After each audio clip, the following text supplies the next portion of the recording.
यो घटनाको जवाफ त आएन नि। यो त्यही कुरा गर्दैछु, यसभित्रको दमाई र कामी भित्रको जुन त्यसमा पनि ब्राह्मणवादी चिन्तन लुकेको छ। कुरो बुझ्नुभयो? मैले जोड्दै थिएँ त्यसमा कुराहरू। यसमा पनि ती जातहरू माथिको लेभल, उहाँहरूको श्रमले अलिकता मार्केट लग्यो दमाई र कामीको, होइन, सुनचाँदी र तपाईँको सिलाइ पसलहरूले।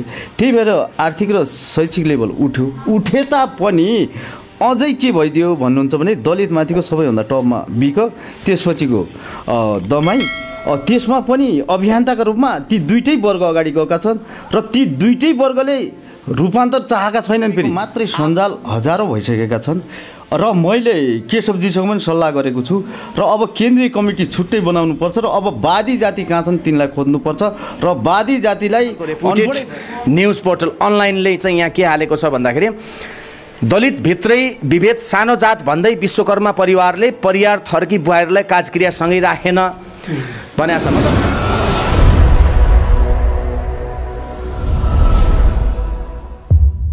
दर्शकवृन्द, यहाँहरूलाई हार्दिक स्वागत छ। हामी अहिले दाङबाट बोलिरहेका छौँ। दर्शकवृन्द, पछिल्लो समयमा नेपालको दलित आन्दोलनले एउटा स्वरूप ग्रहण गर्दैछ। नेपालका 77वटै जिल्लाबाट अहिले दलित सामाजिक अभियन्ताहरू आफ्नो समुदायको हक, हित र यसै गरी जात व्यवस्था समेतको खारेजीको माग लिएर अहिले सडकमा आउनु भएको छ र नेपालका विभिन्न जिल्लाहरूबाट अहिले सामाजिक सञ्जालबाट होस् अथवा चाहिँ प्रत्यक्ष भौतिक रूपमा पनि विभिन्न जिल्लाहरू भ्रमण गरेर त्यस जिल्लाका अगुवा दलित कार्यकर्ता नेताहरूसँगको भेटघाटलाई तीव्रता दिइरहनु भएको छ। यसै सन्दर्भमा कञ्चनपुर जिल्लाका दलित सामाजिक अभियन्ता यति बेला हामीसँग दाङ जिल्लामा उहाँ आइसकेको मौका पारेर हामीले समग्र दलित आन्दोलनको विषयमा छलफल र चर्चा गर्न प्रयास गरिरहेका छौँ। दर्शकवृन्द, आउनुहोस् स्वागत गरौँ किशन नेपालीलाई। स्वागत छ सर। धन्यवाद। किशनजी, अलिकति तपाईँको सामाजिक पोर्टफोलियोको परिचय दिनुहोस् न। तपाईँ को हो? म एउटा गरिब परिवार सुकुम्बासीको छोरो, जसले चाहिँ यो समाजलाई रूपान्तर गर्छु र समतामूलक समाजको परिकल्पना गरेर अगाडि हिँडेको मान्छे हुँ। र म जबसम्म स्कुल प्रवेश गरेको थिएँ त्यस बेलादेखि नरोएको दिन थिएन, रगत नआएको शरीरबाट नआएको दिन थिएन र म मर्छु भनेर हिँडेको मान्छे हुँ।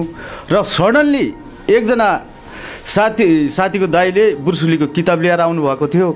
यो के हो भनेर भन्दा तिम्रो जीवनी र यसको जीवनी मेल खान्छ र तिमीले यो पढ्दै र यसको फोटो प्याटर्न हेरेर सिक्नु भन्ने क्रममा मेरो जीवनशैली त्यहाँबाट सुरु भएको र मैले 8 क्लासमा पढ्दाखेरि देउता गाडेँ र मलाई 10 चोटिसम्म मारेर फालियो त्यसै ठाउँमा र मैले धरतीको माटो निधारमा लगाएर र म यो इतिहास चेन्ज गर्छु भनेर मैले सुरु गर्दै हिँडेँ र मैले आफ्नो जीवनकालमा इटा, सुपारी, टाइलहरू सबै जे फोड्नु थियो फोडेँ र अहिले पनि म एभ्री डे 10 किलोमिटर वाकिङ गर्छु र मेरो मानस पटलमा मलाई अब त्यो आफ्नो घरको महलको कुनै परिकल्पना गर्दैन। त्यो झुपडीमा टपटपी पानी चुहिएको अभावमा हुर्केका बालबच्चाहरूको भविष्य उज्जवल भएको हेर्न चाहन्छु भन्दै अभियन्ताको रूपमा आज केशव भाइको पहलमा म दाङ जिल्लामा पुग्न सफल भएको छु। सो तपाईँको भावी कार्यक्रम के छ? दाङ जिल्लाबाटै तपाईँ आफ्नो गृह जिल्लामा फर्किने प्लान छ कि अथवा चाहिँ अन्य जिल्लाहरूमा पनि भ्रमण गर्ने तपाईँको प्लान छ? तपाईँको भ्रमणको उद्देश्य चाहिँ के हो? धन्यवाद। र मैले केशव भाइको पहलमा दाङ हुँदै पोखरा जाने क्रममा अब मैले दाङमा पोखरा मात्रै नभइकन अब समग्र 7 जिल्लाका अगुवाहरूलाई, दलित अगुवाहरूलाई र यस समाजलाई समतामूलक भावनाको साथ अगाडि जोडिने युवाहरूलाई सबैलाई भेटघाट गर्ने कार्यक्रम गर्दै मलाई यो चाडबाड, दसैँ तिहारसँग सरोकार छैन, त्यो झुपडीमा जबसम्म मुहार फेरिँदैन आर्थिक रूपमा शैक्षिक रूपमा तबसम्म म घर फिर्ता हुँदैन र साथै प्रदेश घुमेर सबैलाई भेटघाट गरेर फर्किने छु भन्ने प्लान त्यो छ। यस्तो पछिल्लो समयमा दलितमाथि देखिने गरिकन घटनाहरू घटिरहेका छन्, त्यसमा दोषी कसलाई देख्नुहुन्छ? धन्यवाद। र तपाईँले राम्रो प्रश्न गर्नुभयो र मलाई जिज्ञासा पनि लागेको थियो र मेरो हार्ट बिटिङले सोचेको प्रश्न गर्नुभयो। धन्यवाद छ तपाईँलाई। र यो देशलाई अहिलेसम्म एकातिर धर्मले जोडिएको, एकातिर राजनीतिले जोडिएको र तपाईँको त्यो मनुको त्यो विधानलाई संशोधन गर्ने कसैले पनि चाहना राखेन। त्यसैले एकातिरबाट धर्म जोडिएको छ, एकातिरबाट राजनीतिक जोडिएको छ र यो समाजलाई ती शोषित पीडितलाई नेतृत्वमा लग्छौँ र यो देशलाई खुसी बनाउँछौँ, सम्पन्न बनाउँछौँ भन्ने अगुवाहरूले चाहनै नराखेको, यो जातीय विभेद अन्तै गर्न नचाहेको, महिला शोषणको बारेमा अन्तै गर्न नचाहेको हुनाले र अब यो देशमा युवाहरू अगाडि सर्नुपर्छ भन्दै म अगाडि हिँडेको छु। यस्तो किसनजी भनेपछि धार्मिक विधि विधान र राजनैतिक इच्छा शक्ति परिवर्तनको लागि नभएका कारणले गर्दाखेरि चाहिँ यी घटनाहरू घटिरहेका छन् भन्नुहुन्छ। र पछिल्लो समयमा नवराज विश्वकर्मा भाइको जुन हत्या भयो, त्यो हत्या भइसकेपछि दलित आन्दोलनको स्वरूप फेरिन लागेको हो कि भन्ने सर्वत्र एउटा चाहिँ चासोको विषय छ। जस्तो जात व्यवस्था खारेजीका मागहरूमा तपाईँहरूको धारणा के छ? धन्यवाद। नवराज भाइको घटनाले अब आन्दोलनको उद्घोष गरेको आभास भएको छ र अब दलित आन्दोलन निश्चित रूपमा अब गम्भीर रूपले अगाडि बढ्नेछ र अब दलितहरूका विभेदहरूको लागि अब दलितहरू नै अगाडि निर्णायक भूमिकामा जानुपर्छ र अब हामी समग्र दलितहरू अब कुनै पार्टीका दास होइन, अब हामी सबै एकजुट भएर एकै दिन नागरिकता हस्तान्तरण राज्यलाई, एकै दिन पार्टी परित्याग, एकै दिन धर्म परित्याग गर्न जरुरी देखेको छु। तब मात्रै सम्भव देखेको छु। यस्तो धर्म त्याग गर्ने कुरा गर्नुभयो, धर्म त्याग गरिसकेपछि अन्य कुनै धर्म अपनाउने पनि आन्दोलनको लक्ष्य हो कि अथवा चाहिँ त्याग गरेर कुनै पनि धर्म नअपनाउने लक्ष्य हो तपाईँहरूको? होइन, म पूर्ण रूपमा नास्तिक मान्छे हो र तपाईँको हिन्दू धर्ममा जति धर्मभित्र विभेद छैन भने तापनि व्यावहारिक रूपमा जर्जर भएको हुनाले निश्चित रूपमा त्यहाँ काहीँ न काहीँ कालो छ भन्ने कुरो बुझिएको छ र यो धर्ममा दलितहरूको मुक्ति छैन भन्ने कुरो बुझिएको छ। त्यसैले बुद्ध होस् चाहे इसाई होस्, जुनसुकै धर्म होस्, दलितहरू जहाँ गएर शान्तमय होस्, एकता होस्, त्यो धर्ममा लाग्नुपर्छ भन्दै र जुन दिन दलितहरूको मुक्ति हुनेछ र दलितहरूले कुन धर्ममा बढी अवलम्बन गर्दै जानेछन्, म पनि त्यही फलो गर्दै जानेछु। यस्तो कुन धर्ममा तपाईँले हिन्दू धर्मलाई त एक प्रकारले चाहिँ अध्ययन गरेर यो स्टेटमेन्ट दिनुभएको हो कि अथवा चाहिँ नगरेरै दिनुभएको भन्ने पनि हामी जवाफ माग्छौँ तपाईँसँग। त्यस पछाडि अन्य धर्ममा गएर दलितहरूले चाहिँ त्यहाँ शान्तिपूर्वक एउटा चाहिँ सह अस्तित्व र सम्मानपूर्ण जीवनयापन गर्न सक्छन् भन्ने आधार चाहिँ के छ? तपाईँको अहिले बुद्धिस्टहरू अब गौतम बुद्ध पनि अब जनजातिकै छोरो भन्ने कुरो आएको छ र जनजाति भित्रै पर्ने एउटा समुदाय दलित पनि हो, त्यसलाई छुट्याइयो, टुक्रियो, त्यस कारणले झन् तल पारियो र उनीहरू एकता नहुन् भन्नका खातिर त्यो भएको मात्रै हो। र हिन्दू धर्ममा के अरे 3000 वर्ष पुरानो धर्म पनि भनिएको छ र सबैभन्दा सर्वश्रेष्ठ धर्म पनि भनिएको छ र त्यो धर्मका सबै संरचना बनाउने पनि दलित नै हुन्। तर पनि त्यत्रा सबै चिजका संरक्षक हुँदाहुँदै पनि त्यो वर्गलाई दलित बनाइयो। त्यही भएर दलित भन्ने शब्द हिन्दू धर्म संस्कारमा अथवा चाहिँ धर्मका कुनै पनि ग्रन्थमा दलित भन्ने शब्द छ र? छैन, छैन, छैन। दलित त तपाईँहरूले आफै मानेको हो नि? होइन, हामीले होइन, शासकहरूले, राजाहरूले, ती शासकहरूले श्रम भएका, शिवका खानी भएका वर्गलाई दलित बनाइएको हो। तर शिल्पी भन्ने शब्द प्रयोग गरिएको छ, त्यसले गर्दाखेरि आफूलाई दलित किन भन्ने त? होइन, शिल्पी शिव भएको मान्छेलाई शिल्पी भन्यो, त्यो मैले माने। र दलित भन्ने शब्द त्यसभित्र नै एकदमै घृणित शब्द भएको हुनाले त्यो शब्द नै हटाउनुपर्छ। अरू तपाईँको चाहिँ हिन्दू धर्मशास्त्रमा चाहिँ वर्ण व्यवस्था अन्तर्गत चाहिँ शूद्र भनिएको छ होइन, त्यो श्रम विभाजनलाई लिएर चाहिँ शूद्र भन्ने शब्द प्रयोग गरिएको छ भने भारतबाट आयातित दलित शब्दलाई प्रयोग गरेर तपाईँहरूले राजनीति गर्दै हुनुहुन्छ र धर्मत्यागसम्मको भनौँ न एक प्रकारले चेतावनी अहिले पछिल्लो समयमा तपाईँहरू जस्तै सामाजिक अभियन्ताहरूले दिइरहनु भएको छ। धर्म परिवर्तन मात्रै दलित मुक्तिको एउटा चाहिँ सूत्र होला जस्तो लाग्छ? हुँदैन हुँदैन हुँदैन। मैले एक स्टेपको कुरा गरेँ हो, एक स्टेप एकै दिन मैले भनेका विषयवस्तु एकै दिन झट्का हान्दाखेरि राज्यलाई धक्का पुग्छ र राज्यलाई धक्का पुग्ने बित्तिकै एक किसिमको परिवर्तन आउँछ। पुनः हामी फेरि जोडिन सक्छौँ, त्यो चिजमा रूपान्तर भयो परिवर्तन भएपछि। भनेपछि परिवर्तन भएपछि फेरि त्यो क्षेत्रमा तपाईँहरूको गुनासो के हो वास्तवमा? कोसँग हो त? बाहुन क्षेत्रीहरूसँग हो कि अथवा चाहिँ मुस्लिम समुदायसँग हो कि इसाई समुदायसँग हो कि बौद्धिस्टहरूसँग हो कि वास्तवमा तपाईँहरूको लडाइँ कोसँग हो त? हाम्रो लडाइँ निश्चित रूपमा सत्तासँग हो, सत्तासीन शासकहरूसँग हो र यतातिर धर्मका पण्डाहरूसितको हो। ती दुईजनाको कोअर्डिनेसन नमिलेका कारण आज यो पीडा भोग्नु परेको। के लाग्छ तपाईँलाई, मनुस्मृति अहिले पनि लागू छ? यस यस। मनुस्मृतिको कुन बुँदा लागू छ? पढ्न पाइएको छैन कि अथवा चाहिँ कुनै वेद मन्त्र उच्चारण गर्न पाइएको छैन कि मन्दिरभित्र प्रवेश गर्न पाइएको छैन कि अथवा चाहिँ के छ? कहाँनिर चाहिँ तपाईँहरू ठ्याक्कै चस्सै बिजेको चाहिँ एउटा क्लज हुन्छ नि, ठ्याक्कै धारा उपधारा भने जस्तो चाहिँ ठ्याक्कै तपाईँहरूलाई बिज्ने धारा के हो? अथवा तपाईँहरूको राजनीतिक रोटी सेक्ने अभिप्रायले त्यो कुरालाई मात्रै ल्याउनु भएको हो कि? होइन, राजनीतिक रोटी सेक्ने मात्रै नभनिदिनुहोस् होइन, एउटा समाज रूपान्तरण गर्ने सपना बोकेर हिँडेको मान्छे हो। त्यही त कसरी हुन्छ त रूपान्तरण समाज? किसनजी सुन्नुहोस् न, मूर्त कुरा गरौँ, अमूर्त कुराले कहिले पनि गन्तव्यमा पुग्न सकिँदैन। हात हतियार उठाउने लड्ने त होइन होला, लोकतान्त्रिक राज्य व्यवस्थामा छौँ हामी, कानुनलाई टेकेर अगाडि बढ्ने होला होइन।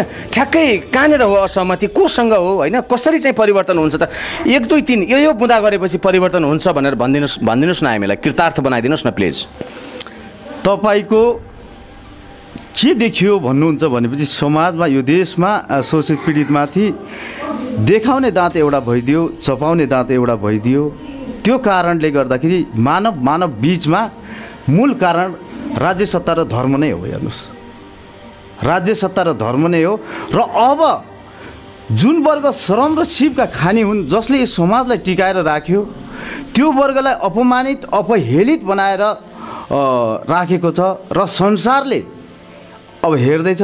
र यो देशको कुन चाहिँ जनता हो त यो समाजलाई रूपान्तर गर्ने, यो समाजलाई टिकाएर राख्ने र जीवित राखेको कुन वर्ग हो त भन्दाखेरि दलित नै हो भन्ने बुझिएको छ। र अबका दिनमा घाँस बाँस कपास सम्पूर्ण ग्यारेन्टीका साथ रोयल्टी तिर्नुपर्छ राज्यले। भनेपछि क्षतिपूर्ति कम्पेन्सेसनका कुरा गर्नुभयो। अहिलेसम्म दलित समुदायलाई दबाइयो होइन, शोषणमा पारियो, त्यस कारणले गर्दाखेरि राज्यले क्षतिपूर्ति समेत दिनुपर्छ भनेर भन्दै हुनुहुन्छ। अब अलिकति छुवाछुतका कुरा गरौँ। अब छुवाछुत हेर्नुहोस्, अब एउटा के भइदियो भने पूर्ण रूपमा अशिक्षाको कारण हो। अशिक्षाको कारण र चेतना वृद्धि हुन नसक्नुको कारण र एउटा एकै ठाउँबाट माइग्रेट भएको जनसङ्ख्या, एउटै जातको जनसङ्ख्या जसले देउताको दम्भ र आफ्नो क्षेत्रीयताको दम्भ जातको दम्भले गर्दाखेरि उसले अलिकता मानसपटलमा चाहिँ आफूलाई शासकै ठान्ने राजै ठान्ने। त्यही भएर दलितहरूमाथि हेर्ने दृष्टिकोण यो तल्लो जात हो, छुवाछुत नै भन्ने कुरो भएको छ। तर शिक्षित रूपमा आर्थिक रूपमा लेभल उठेका मान्छेहरूमा ती विभेदहरू बिस्तारै कम हुँदै गएको छ। भनेपछि सबैलाई आर्थिक रूपमा र शैक्षिक रूपमा चाहिँ स्तरोन्नति गर्नेतिर पो तपाईँहरूको ध्यान हुनु पर्यो त। तपाईँहरूको भनाइ चाहिँ धर्मलाई नै मास्छु, धर्म नै त्याग गर्छु, नागरिकता नै फालिदिन्छु होइन, अब चाहिँ लडाइँ नै गर्नुपर्छ भन्ने एङ्गलबाट त आउनु भएन नि। तपाईँले अहिले आफै पनि स्वीकार गर्नुभयो, आर्थिक रूपले वर्ग उत्थान भएको त्यो कुनै पनि समुदायको मान्छे होस्, उसको मान सम्मान इज्जत प्रतिष्ठा चाहिँ समाजमा छ, तर जो दुखी पीडित गरिब छ अशिक्षित छ त्यो माथि छैन भनेर त स्वीकार गर्नुभयो नि तपाईँले। होइन, मानव जीवन हो, मानव जीवनबाट गल्ती पनि हुन्छ हेर्नुहोस् होइन, स्वीकार्नु पनि पर्छ मेरो मान्यता। र जनता जब सुखी सम्पन्न हुन्छ त त्यसमा आपत्ति विपत्तिको कुरो भएन। र तपाईँको शिक्षा लेभल, स्वास्थ्य लेभल, घाँस बाँस कपासको ग्यारेन्टी रोयल्टी सहित अहिले 5औं जेनेरेसन चलिरहेछ। त्यो वर्गले अब जन्मिने बच्चाले पनि टिए दिए पाउनुपर्छ क्या मेरो मान्यता त्यो। टिएडिए भएन भने दलितहरू सधैँ दलितको दलित नै रहन्छन्। ओन्ली फर टिएडिए भन्न खोजेको होइन, मैले त्यस अर्थमा नबुझिदिनु हुन मेरो आग्रह। र मैले भन्न खोजेको के भनेपछि नेपालको उत्पत्तिदेखि अहिलेसम्म सामन्तवादी व्यवस्थादेखि लिएर अहिले गणतन्त्र आइपुग्दासम्मको जुन यातना भोगेका छन्, जुन पीडा भोगेका छन्, त्यो श्रममाथि शोषण भएको छ। राज्यले त्यस्तो गरेछ र राज्यले चाहिँ दलितलाई पछाडि पार्नै पर्छ भन्ने नीति लिएको छ र? होइन, त्यो संविधानमा सम्बोधन भएर मात्र त हुँदैन नि त। संविधानमा मात्र सम्बोधन भए त किन त्यो गरिब झुपडीको बच्चाले एमबिबिएस पढ्न पाएको छैन, इन्जिनियर पढ्न पाएको छैन, कुनै पनि खेलतिर कुनै पनि कलातिर अगाडि किन बढ्न पाएको छैन? तपाईँ स्वयं पनि त मार्सल आर्ट्सको गुरु हो, तपाईँ दलित समुदायको पनि हो। यदि तपाईँले चान्स पाउनुहुन्थेन भने तपाईँ यो ठाउँमा पुग्न सक्नुहुन्थ्यो र? होइन मित्र, त्यो त के हो भने अब क्यापेबलको कुरो हुन्छ र मान्छे कतिको उसमा क्षमता छ भन्ने कुरो हो। र मलाई कुनै पार्टीले कुनैले उ गरेर होइन, ममा आफैमा क्षमता र आफैमा त्यो किसिमको सङ्घर्षशील भएको हुनाले त्यो टिमले मलाई सम्मान गर्छ। क्षमतै नभएको मान्छेलाई के गर्ने? तपाईँले अहिले क्यापेसिटीको कुरा त गर्नुभयो। क्षमतै नभएको मान्छेलाई जसले चाहिँ एसएलसी पास गरेको छैन त्यसलाई चाहिँ एमबिबिएस पढाउन सकिन्छ? तपाईँ सक्नुहुन्छ त्यो ठाउँमा पुग्नुभयो भने? होइन, ब्रिलियन्ट हुनुपर्छ। पहिलो कुरो ब्रिलियन्ट हो। एमबिबिएस भन्ने त्यति सस्तो विषय पनि होइन, इन्जिनियर भनेको त्यति सस्तो विषय पनि होइन। त्यसमा त्यो लेभलको ट्यालेन्ट त हुनु पऱ्यो नि त। तर किसनजी अहिले अब त्यही त के पछिल्लो समयमा के हो भन्दाखेरि अब अलिकति दलित समुदायभित्रकै केही कुरा गरिदियो भनेपछि अब अन्य समुदायले पनि एउटै धर्म संस्कृतिमा मान्ने भएको कारणले गर्दाखेरि ठिक छ यो गलत हो भन्ने पनि भइरहेछ। र तपाईँले आफै आफ्नै उमेरकै कारणले गर्दाखेरि तपाईँले यसभन्दा अगाडि आफ्नो भनौँ न 18-20 वर्षको उमेरमा जति विभेद तपाईँले देख्नुहुन्थ्यो अहिले त्यस्तो देखिएको छैन भन्दा पनि लगभग हुन्छ होइन। छिटफुट रूपमा केही घटनाहरू त घटी पनि रहेका छन्, त्यो अशिक्षाको कारणले पनि भएको छ भन्ने पनि हो। र तपाईँसँग म फेरि एक दुईवटा दलित समुदायभित्रै घुसेर प्रश्न गर्न चाहन्छु।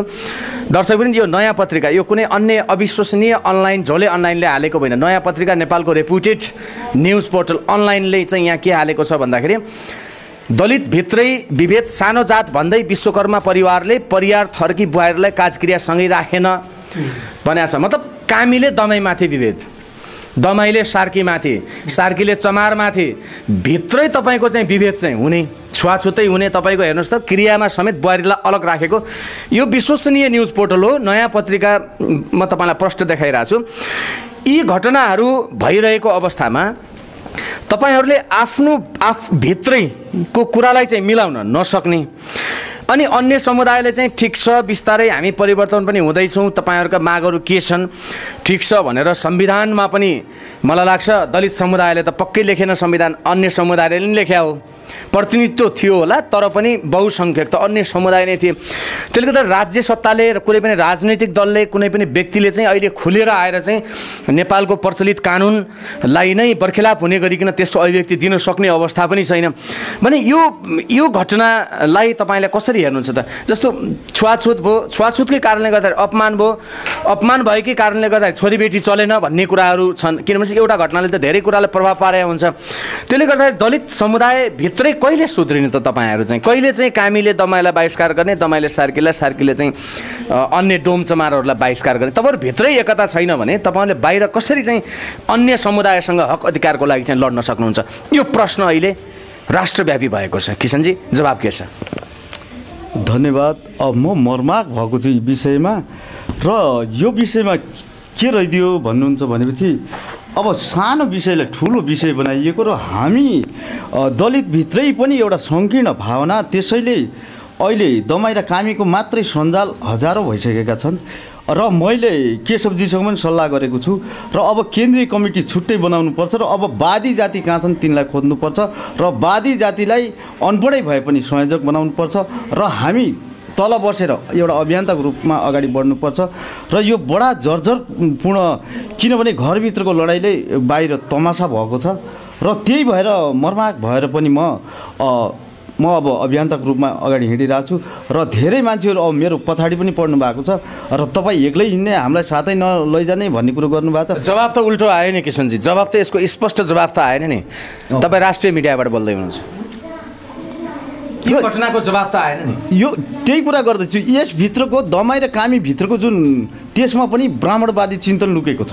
कुरो बुझ्नुभयो मैले जोड्दै थिएँ त्यसमा कुराहरू यसमा पनि ती जातहरूमाथिको लेभल उहाँहरूको श्रमले अलिकता मार्केट लग्यो दमाई र कामीको होइन सुनचाँदी र तपाईँको सिलाइ पसलहरूले त्यही भएर आर्थिक र शैक्षिक लेभल उठे तापनि अझै के भइदियो भन्नुहुन्छ भने दलितमाथिको सबैभन्दा टपमा बिक त्यसपछिको दमाई त्यसमा पनि अभियन्ताका रूपमा ती दुईटै वर्ग अगाडि गएका छन् र ती दुईटै वर्गले रूपान्तर चाहेका छैनन् फेरि आफू चाहिँ हायर भएर नेतृत्व मात्र खोजिरहेका तपाईँ धन्यवाद यो प्रष्ट रूपमा भनिदिनु भयो तपाईँ जतिको साहसिक अभियन्ता मैले पहिलोचोटि भेटाइरहेको छु र तपाईँसँगको यो वार्तालापमा मलाई चाहिँ अलिकति गुदी कुरो पनि गर्न मन लाग्छ जस्तो किशनजी जात व्यवस्थाले अथवा चाहिँ वर्ण व्यवस्थाले केही पछाडि पारियो भनेर चाहिँ तपाईँहरूले दाबी गरिरहनु भएको छ एक लेभलबाट त्यो हो पनि जस्तो पनि लाग्छ भने कुनै बेलामा तपाईँको आधुनिकीकरण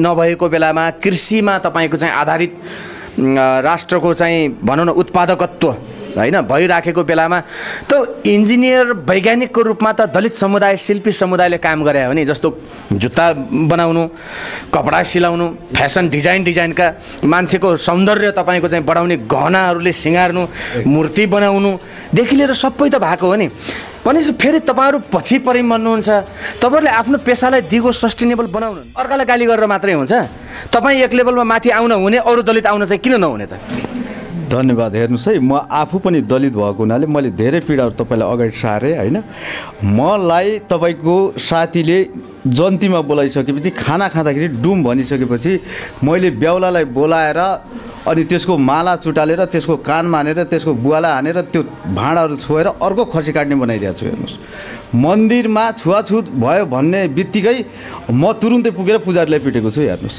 होइन अनि त्यो जनै हाल्ने ठाउँमा बाहुन छेत्रीहरूले जनै हाल्ने दिन हुन्छ नि त्यो जनै पूर्णिमामा त्यस दिन म त्यही बाटो सडनली जाँदा यसले के गर्छ त भन्नुहोस् त भन्दाखेरि सुरक्षा गर्छ भनेर भने अनि हामीलाई कसले सुरक्षा गर्छ भन्ने कारणमा मैले चुटालेको छु हेर्नुहोस् होइन गिलास फुटालेको छु तमसुक च्यातेको छु ठोकिएको छु नि त ठोकिएको हुनाले पो अहिले हायर भएर मान्छेले चिन्न सफल भएका छन् होइन र त्यसैले अब चाहिँ दिनमा सबैजनाले जुन मानसिकता राख्नु भएको छ तपाईँहरूसँग श्रम छ सिप छ अझै पछाडि परे भन्नुहुन्छ भन्ने कुरो जुन राख्नुभयो त्यो प्रश्न बहुत गम्भीर प्रश्न हो र श्रम छ सिप छ किशनजी जस्तो यसलाई यसरी पनि जोडौँ न नेपाल राष्ट्रको एकीकरण हुँदै गर्दाखेरि तपाईँको परिवार सेवा समाजमा छौँ त्यहाँनिर आदरणीय विशेनगरजीको फोटो पनि छ राइट तत्कालीन गोर्खा राज्यका राजा पृथ्वीनारायण शाहले यो विशाल राष्ट्रको निर्माण गर्नुभयो चाहे विस्तार भन्नुहोस् चाहे जे होस् अहिलेको नेपालको स्वरूप बन्नुमा पृथ्वीनारायण शाहकै हात छ र त्यसमा आर्थिक सल्लाहकारको रूपमा विशेनगरजीले चाहिँ भूमिका खेल्नु भएको र पृथ्वीनारायण शाहले उहाँलाई राजसभा भारधारी सभामा समेत राख्ने गर्नुहुन्थ्यो भन्ने इतिहासले पुष्टि गरिसकेका छ धेरै अगाडिको कुरा होइन 1779 को कुरा हो यो बुझ्नु भने 250-55 वर्षभन्दा अगाडिको कुरा होइन यो जेनेरेसनकै कुरा गर्ने हो भने तपाईँको एउटा मान्छे 80 वर्ष बाँच्यो भने थर्ड जेनेरेसन ओन्ली राइट यस यस यस यस यस त्यो बेलामा राजासँग राजालाई सल्लाह दिने हैसियत भएको परिवार समुदाय अथवा दलित समुदाय भनौँ समग्रमा होइन त्यो समुदायले हामीले चान्सै पाएनन् भन्न मिल्ला होइन तपाईको राज्य सत्तालाई टिकाउने र संरचना गर्ने क्रममा तपाईको कपडा सिलाउनेदेखि लिएर जुत्ता बनाउनेदेखि लिएर हतियार बनाउनेदेखि लिएर तपाईँको युद्धका लडाइँका सल्लाहकार समेत भएका होइन र एउटा मिडियाको कर्मीको रूपमा गन्धर्व जातिहरूदेखि लिएर बाजा गाजाका साथ उहाँहरूप्रतिको शुभचिन्तक हाम्रो विजय प्राप्त होस् भन्नका लागि दलितहरूको ठुलो देन छ र दलितहरूको देन हो र सबै चिज दलितले नै अग्रसर रूपमा गरेका हुन् त्यो मात्रै नभएर तपाईँको यो 52 सालको तपाईँको जनयुद्धमा पनि दलितहरूले हतियार बनाए दलितहरूले स्वयं हतियार चलाए दलितहरू स्वयं आफूले आहुति दिएको इतिहास छ र अझै पनि तपाईँको अब रुकुमको घटनादेखि लिएर एभ्री डे म्याक्सिमम 1 या 2 जना मान्छेहरूको मृत्यु भएकै छ, दलितकै भएको छ फेरि हैन। अब ती पनि मान्छे हुन्, अरू पनि मान्छे हुन् हैन। अब हुँदै पनि समाजले यति ठुलो गणतन्त्रसम्म फड्को मारिसक्दा पनि तपाईँहरू यस्तो छ नि किशनजी, दलित र गैर दलितको बिचमा केही लफडा पऱ्यो भने जातीय रङ लगाइदिनुहुन्छ तपाईँहरूले। नेपालमा विभिन्न कानुन नबन्दै विभिन्न किसिमका तपाईँको चाहिँ अपराधहरूमा त दलित समुदायको पनि हात छ नि। जस्तो नेपालमा पहिलो व्यक्ति त्यो हो जसले चाहिँ आफ्नी प्रेमिकालाई एसिड छ्याप्यो, जबकि त्योभन्दा अगाडि कुनै पनि घटना भएका थिएनन्। तर अन्य समुदायले त यो दलितले यस्तो गर्यो भनेर त भनेन नि त। कतिपय कुराहरूमा जे कुरामा पनि तपाईँहरू चाहिँ दलित र गैर दलित मात्र देख्ने यस्तो पनि हुन्छ। त्यो सन्दर्भमा कुरा आयो हेर्नुहोस्, मैले कहिल्यै पनि हामी सबै नेपाली हो, हामी सबै एउटै पुर्खाका सन्तान हो भन्दै पनि आएको छु। र तपाईँको विभेद अक्सर दलितमाथि भएको हुनाले त्यसमाथि फोकस भएर कुरा गर्न बाध्य भएको हो। हजारौँ दिदीबहिनीहरू घरबार विहीन भएका छन्। अब छुवाछुत छैन, अन्तर्जातीय विवाह गर्दा उचित हुन्छ भन्ने जुन मानसिकता बोक्दै अब जेनेरेसन आइरहेछ। तर त्यही राज्य सत्ताले उनीहरूलाई पुरस्कृत गर्नुको सट्टा अपमानित गरेको छ, हेला गरेको छ, न्याय दिएको छैन। त्यसका कारण अझै यो चाहिँ जर्जर हुँदै अगाडि आएको छ। यस्तो किशनजी, अघिको अनौपचारिक कुराकानीमा तपाईँले के भन्नुभयो भने नवराज विक माथि जुन एउटा बर्बर आक्रमण भयो, नवराज विक लगायत अन्य भाइहरूले पनि त्यहाँ चाहिँ ज्यान गुमाउन पुगे। त्यो घटनाले तपाईँलाई यतिसम्म उद्वेलित बनायो कि तपाईँले 10औं-20औं वर्ष लगानी गरेको तत्कालीन नेकपा माओवादी, अहिलेको नेकपा जो सत्तासीन छ, त्यो परित्याग गरेर तपाईँ नेपाली काङ्ग्रेसमा प्रवेश गर्नुभयो, किन? धन्यवाद। तपाईँको कम्युनिस्ट पार्टीले हामीले सिकेको अहिलेसम्मको धरातल मार्क्सवाद भनेको विज्ञान हो हेर्नुहोस्, र विज्ञान र धर्म ठ्याक्कै विपरीत ध्रुव हो हेर्नुहोस्। र अहिले आएर के देखियो भन्नुहुन्छ भने केपी ओली र प्रचण्ड ठ्याक्कै ईश्वरवादमा गएर विसर्जन भए। त्यसको कारण अहिले यी घटनाहरू बढी भइरहेछन्। यदि मार्क्सवादी दर्शन रियालिटी रूपमा वैज्ञानिक समाजवादको परिकल्पना गरेर जुन जनताले आहुति दिए त्यो त ठ्याक्कै उल्टो रहेछ हेर्नुहोस्। किन भनेपछि उनीहरू आफू मात्रै संरक्षित हुन खोजेर सबै त राजा बन्न खोज्दो रहेछ त हेर्नुहोस् त। नत्र दलितहरू त अहिले दलितहरू संरक्षित भएर श्रम र शिवको माथि सम्मान भएर अहिले त सब्सिडी पाएर माथि उठ्नुपर्ने हो नि त। तपाईँ कति वर्ष बाँच्छु जस्तो लाग्छ? एबाउट 80। एउटा 80 वर्षको उमेर लिएको मान्छेले ईश्वरीय सत्तामाथि च्यालेन्ज हो। म मान्दैन, मैले ईश्वरलाई मान्दिनँ, म नास्तिक मान्छे भनिरहेको छु। र अर्को कुरो के हो भनेपछि मैले खानपान र मैले गर्ने फिजिकलले मैले कन्फिडेन्सको साथ भनेको। र अझै पनि अर्ग्यानिक खानाहरू यदि पुर्खाहरूले गरेका ढिकीमा कुटेका चामलहरू, गहुँ कोदो जौँहरू, त्यही गाई गोबरका मलहरू हालेर पाएका खाद्यान्नहरू पायौँ भने अलि बढी पनि हुनसक्छ। नत्र त्यही घेराभित्र हो भने त्योभन्दा अगाडि पनि मर्न सकिन्छ हेर्नुहोस्। भनेपछि तपाईँ नास्तिक व्यक्ति पनि यो दलित समुदायलाई नै नास्तिक बनाउने तपाईँको मन्त्र होइन। म नास्तिक यस अर्थमा कि यो धर्मले समाजलाई विभेद ल्याउँछ। धर्मले जुनसुकै धर्मले पनि समाजलाई विभेद ल्याउँछ। विभेद भनेको फुटाउँछ, टुटाउँछ होइन। र ओन्ली फर म ह्युमन राइट्सलाई मात्र मान्छु होइन, जीवित मान्छेलाई मान्छु। जीवित मान्छेलाई सहयोग गर्नुपर्छ, जीवित मान्छेसँग सहयोग लिनुपर्छ भन्ने मान्यताका साथ अगाडि हिँड्छु। र म विज्ञानमाथि विश्वास गर्छु। यस्तो नेपाली काङ्ग्रेसमा तपाईँ प्रवेश गर्नुभयो। नेपाली काङ्ग्रेसमा प्रवेश गरिसकेपछि अब तपाईँले जुन नीति विचार सिद्धान्तबाट चाहिँ दीक्षित हुनुभयो, अब त्यो नीति विचार सिद्धान्तलाई अक्षरश लागू गर्न पाउने फोरममा आउनु भएको हो अथवा नेपाली काङ्ग्रेसले तपाईँको अभिलाषालाई पुरा गर्न सक्छ जस्तो लाग्छ? धन्यवाद। म अब अरू देशका वैज्ञानिक र दार्शनिकको म विश्वासै गर्न छोडिदिएँ। म आफ्नै देशका दार्शनिक, आफ्नै देशका नायक लाई सम्मान गर्छु, बिपीलाई। र मैले अब त्यो बढी ठुलो वैज्ञानिक समाजवादको परिकल्पना गर्दैन र बिपीको समाजवादलाई अवलम्बन गर्दै अगाडि बढ्नेछु। र नेपाली जनतालाई मैले अहिले त अरू जिल्लाको लागि मैले ग्यारेन्टी लिन सक्दैन।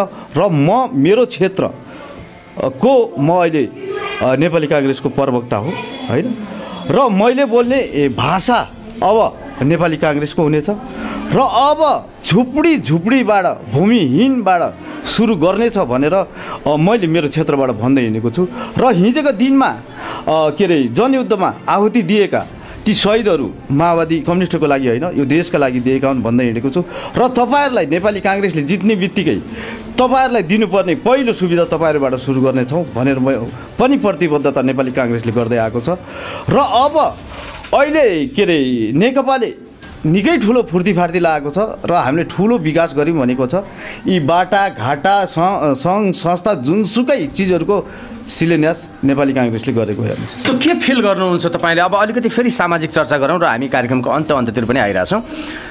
के फिल गर्नुहुन्छ?